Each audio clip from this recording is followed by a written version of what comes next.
This week's guests are from Make-A-Wish Foundation, Southern Florida. I'm Rob. This is the Sarasota SpeaX Pre-Show, tailored by Tweeds.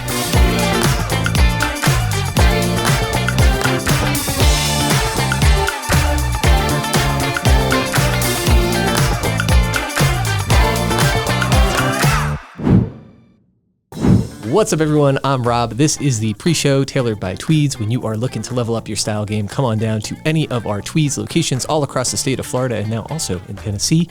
This week's guests are Taylor Marini and Emily Rickerson of Make-A-Wish Southern Florida. Welcome. Thank you for having us. Absolutely. So Make-A-Wish will be holding its first ever Walk for Wishes coming up on October 4th. Can you give us some of the basic details of that event? Yeah, so like you said, Walk for Wishes, it's our first one actually in Sarasota. So some of our other regions have been putting on Walk for Wishes for a few years now, so we're really excited to start our own here in Sarasota. So October 4th at Nathan Benderson Park. So we're trying to get as many people there as we can. It's presented by Signature Medicare Solutions. It'll be a fun day, a bunch of family members, wish families, and just raise money for critically ill children. So we're excited. Awesome. For those who may not want or may not be available to walk at the event, if they still would like to participate, can you share a little bit about that? And feel free to share any information of how people can get involved, details, etc. Anyone can register online, even if you don't plan to participate in the event, and share it on social media, share it with friends and family, encourage them to donate to the walk. All of the money that we raise from the walk benefits kids right here in Sarasota. So all of those wishes will be granted right here in Sarasota. And so they can get involved in that way. Sponsorships, we're always looking for sponsorships for marketing opportunities, which help offset the cost of the event. And then we have a planning committee. So anyone that wants to help us plan, even if they can't be there that day, help us to grow the event in this area, especially being the first year. Awesome. Cool. And on a personal note, can each of you share just a little bit about how you got involved and what's been rewarding about being a part of Make-A-Wish? Yeah, so I started actually in sports and then kind of got into community service through sports. So I kind of worked my way up and I found that I just loved helping people in general. I saw Make-A-Wish was in Sarasota, which I didn't even know before I started this job. It popped up and I thought it would be absolutely perfect for me because I love helping kids especially. So I just applied and Taylor interviewed me, so I was lucky enough to get the position. But yeah, I've always had a passion for helping others. So once it came across my desk, I knew I had to join.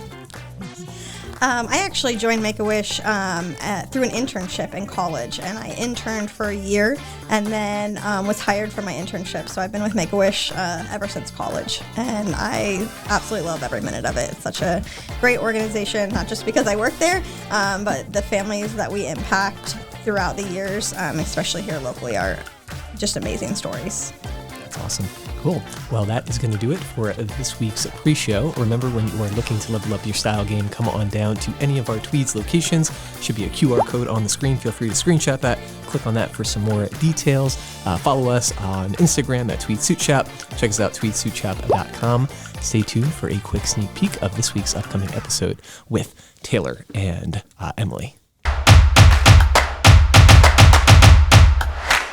You know, during the break, you mentioned that the wishes kind of changed around COVID. You want to talk about that? Yeah, absolutely. So obviously during COVID, we weren't sending kids to Disney or on international travel trips just to keep them safe. And so the wishes did shift during that time. So we were seeing a lot more of backyard playgrounds, golf carts, boats, campers, things like that they could use during that time during COVID. And so they definitely shifted. And then now we have opened up cruises and international travel again. And so we have an influx of those wishes that have been on hold. We allowed kids to wait for their wish if they wanted to wait until they could travel again. And several of them did. And so now we're in the process of granting those wishes. So is it fair to say Disney is the number one wish? Yes. Yeah. So if Disney's number one, what would, like the number two, number three be? Yeah, in our region, we see a lot of Hawaii wishes.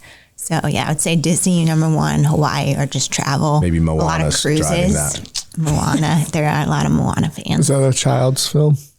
I mean, it's an adult film too. You should watch it. It's good. Moana's a great movie. It is pretty good. And Moana 2 is great too. You should go watch them both. Have a enjoyable, wholesome Saturday night watching Moana.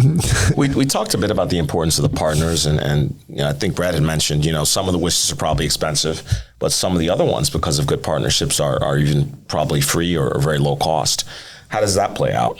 Yeah, our partnerships are crucial to what we do. Everything from the airlines that we work with for travel, Disney, of course, but on a local basis, we're granting about 600 wishes a year for kids that live in our territory. Wow. That we're sending on wishes, or the wishes are happening locally. But we also grant 250 wishes a year of kids that are coming to our territory. I mean, think of someone in Michigan and Vermont that want to come to the beach. Yeah. And so we did a Siesta Key wish of a kid that wanted to build a sandcastle, and that was his wish. And we worked with local sandcastle artists, local hotels, and local restaurants to build this perfect wish for them.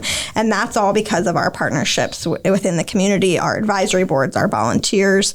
And so those wishes were able to plan, and we're able to reduce the cost of those wishes because of our partnerships. It's not the most fair trade to be working with the Michigan and Wyoming chapters to send here, because we're not sending anyone there, I can imagine. Maybe as a matter of fact, we get a lot of wishes to see snow. Okay. Yeah.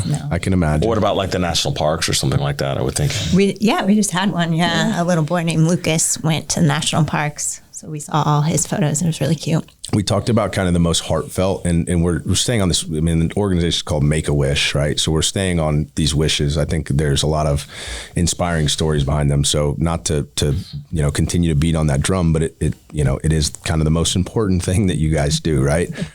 So we talked about the most heartfelt wish and the most meaningful for you. But what has been kind of the most challenging? And you can't say the Pope, because we've already talked about that with Terry. But what was the most challenging? Like, oh boy, I don't know how we're going to make this happen. I know we will, but we got some work to do.